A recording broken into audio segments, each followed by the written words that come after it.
Hello, bachcho. Let's read this question. So this question says, if the angular momentum of an electron in an orbit is J, then kinetic energy of the electron in that orbit is option A is J square divided by 2mr square, option B is JV divided by R, C is J square divided by 2m, option D J square divided by 2 pi. Okay, तो चलिए बच्चों अब हम इस question को start करते हैं और इस क्वेश्चन का की कॉन्सेप्ट क्या लिख सकते हैं। The key concept of this question, इस क्वेश्चन का जो आपका की कॉन्सेप्ट होगा वो हम क्या लिखेंगे। यहाँ पर देखिए हमें एंगुलर मोमेंटम आपको जे गिवन है और हमें काइनेटिक एनर्जी ऑफ इलेक्ट्रॉन निकालनी है। ओके, तो देखिए इस क्वेश्चन का की कॉन्सेप्ट आपका लिख लीजिए के ई, यानी कि काइनेटिक एनर्जी ही इस क्वेश्चन का आपका की कॉन्सेप्ट आप लिख सकते हैं। Okay, so kinetic energy is the key concept of this question. Okay, तो चलिए काइनेटिक एनर्जी होती कैसी है। काइनेटिक एनर्जी को हम कैसे डिफाइन करते हैं। इलेक्ट्रॉन आपका रिवॉल्व कर रहा है, हाइड्रोजन एटम की हम यहाँ पर बात कर रहे हैं, तो काइनेटिक एनर्जी को हम कैसे लिख सकते हैं। Kinetic energy can be written as half M V square, this is our kinetic energy.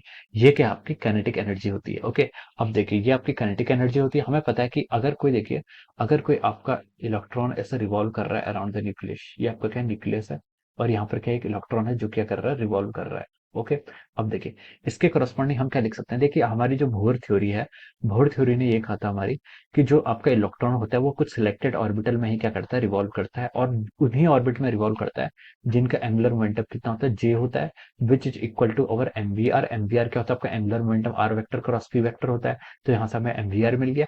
और दिस एंगुलर मोमेंटम क्वांटाइजेशन के लिए बोहर मॉडल ने बोला था, बोहर सर ने बोला था, तो ये इसके क्या होता है, क्वांटाइज होता है एच ओवर टू पाई के फैक्टर में होगा, यानी कि जे इक्वल टू यहाँ से हम एन एच बाई टू पाई लिख सकते हैं। ओके, तो ये हमारे क्या आना चाहिए, दिस इज अवर, ये आपके एंगुलर मोमेंटम के यहाँ पर कंडीशंस हैं। ओके, हम क्या लिख सकते हैं, this are the conditions for our angular momentum. अब हमें किस किस के टर्म में पूछा गया हमसे, जे और टू एम, तो हम यहाँ से लिख सकते हैं देखिए एम वी आर, यहाँ से हम वेलोसिटी को क्या रिप्लेस कर सकते हैं, वेलोसिटी को हम जे डिवाइड बाई एम आर, यहाँ से हम इसको ऐसे लिख सकते हैं। ओके, फ्रॉम दिस एक्सप्रेशन हमने यहाँ से वेलोसिटी को क्या लिख दिया, जे डिवाइड बाई एम आर हमने यहाँ पर से लिख लिया। ओके, अब देखिए यहाँ से हम इसको रिप्लेस कर देते हैं M by two into V का स्क्वायर, वी की आपकी वेलोसिटी का स्क्वायर, वेलोसिटी कितनी थी आपकी, Z divided by M R, इसका आप क्या कर लीजिए यहाँ से स्क्वायर कर लीजिए। ओके, तो देखिए ये कितना हो जाएगा आपका एम, जे का स्क्वायर इधर आ जाएगा divided by two times over M का square into of over R का स्क्वायर। ओके, हम इसको ऐसे लिख सकते हैं। अब देखिए एक एम से यहाँ पर एम का स्क्वायर कट जाएगा, तो ये हो जाएगा आपका J square divided by our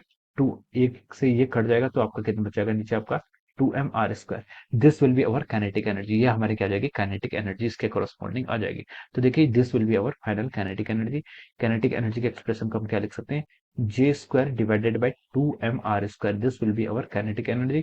और देखिए ये ऑप्शन आपका कहाँ से मैच कर रहा है, it is matching with the option A of the question. Okay, तो हम लिख सकते हैं यहाँ से क्या आपका जो ऑप्शन ए है, option A is the correct answer of this question. Option A क्या हो जाएगा, it is the correct answer of this question. Okay, option A will be the right answer of this question. Okay, so I hope you all understood this concept. All the best and thank you so much.